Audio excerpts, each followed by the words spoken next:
نمل آكل اللحوم يزحف نحو طفل حديث الولادة، وبدأ ينهش الصبي.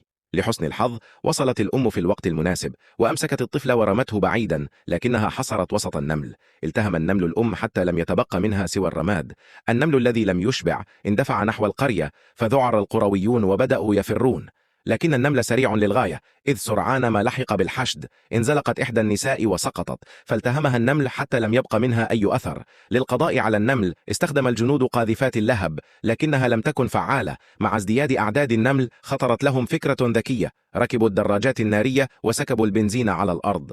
عندما دخل النمل تلك المنطقة أشعلوا النار فورا. حاصرت حلقة نارية ضخمة مجموعة من النمل، ثم استخدموا أسلحة الليزر للقضاء على جميع النمل داخل الدائرة.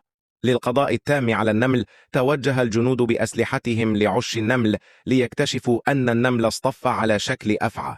ثم سرعان ما غيرت مستعمرة النمل شكلها، وأصبح الجنود في وضع يائس.